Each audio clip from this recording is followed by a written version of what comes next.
তোমাদের বাড়ি কোন রে বাপ? ওই যে ওই বাড়ি দেখা যাচ্ছে না, ওইটা হচ্ছে আমাদের বাড়ি। ও ওই বাড়ি, তাহলে চলো।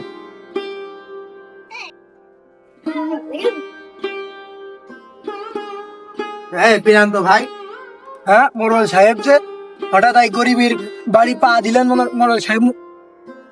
তোমার নামে তো একটা ব্যাপক বড় রিপোর্ট এসেছে আমার কাছে, এই জন্যই তো তোমার বাড়ি বিচার করতে আসলাম। কিসের বিচার নাকি বুঝলাম না তো, আমার বাড়ি আবার কিসের বিচার হবে?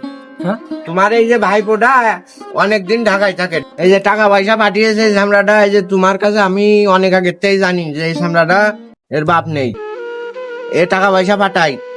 তুমি এই বাড়িটা করেছো, তাই এই সামরাটা তুমি থাকতে যাচ্ছ না কেন আমার কাছে, তাই বল। হ্যাঁ তুমি কথাটা কইলে কি, ও কিসির টাকা পাঠাইছে? হ্যাঁ এই বাড়ি ঘরদর আমার ছেলে টাকা পয়সা দিয়ে তো এই বাড়ি ঘরদর বানিয়েছে। আমার ছেলে ব্যবসা করে বাজারে, ওর টাকা পয়সা দিয়ে বাড়ি বানিয়েছে। তোমার ও কিসির টাকা পাঠাইছে? আন্দাজে কথাবার্তা বলছো, একজন কইলো আর তুমি চলে এসলে হঠাৎ করে আমার বাড়ি। হ্যাঁ তুমি মরলের মুখে মুখে উঠছো, সামরাটার বাড়িতে বের করে দিচ্ছ। তুমি যে কষ্ট, তোমার ছেলে ব্যবসা করে, তোমার ছেলে ব্যবসা করে কি কি কি আর আমরা জানি। আমার কাছে বহুত বিচার এসে, এর কাছে রাম ওই চান্দাবাজ, এ করা ও করার বহুত বিচার এসে, তোমার আমি কইনি, তোমার ছেলে ছোট বলে। তুমি আমার ছেলের নামে বদনাম করছো, ওর কথা শুনে তুমি আমার ছেলের নামে বদনাম করছো। তুমি আমার ছেলে চেনো?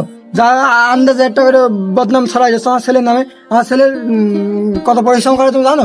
হ্যাঁ তাহলে তো তুমি কিছুই জানো না। তুমি মরল, তুমি না আমি, বিচার তোমার কাছে যায় না আমার কাছে আসে। তুমি তোমার ছেলের নামে ভালো করছো, হ্যাঁ তাহলে হবে? হ্যাঁ তুমি আমার ছেলের নামে আবল তাবল বদনাম দিবা না। তুমি যাও দিন, এনে যাও। ওর ওর কোনো টাকা পয়সা আমার দিইনি, আমি বাড়ি ঘর ধর আমার ছেলের নামে দলিল তুমি দেখবা নাকি? হ্যাঁ তুমি বিশ্বাস করতেছো না, ওর কথা শুনে তুমি আমার বাড়ি চলে এসো বিচার করতে। দলিল দেখবা, তুমি দলিল দেখবা। আমি এই গ্রামের একটা সম্মানীয় ব্যক্তি, তুমি আমার মুখে মুখে কথা করছো। হ্যাঁ তোমার দলিল বের করো, দলিল দেখো, দাও দলিল দেখবা, তুমি দলিল দেখবা। এই বান্টি, এই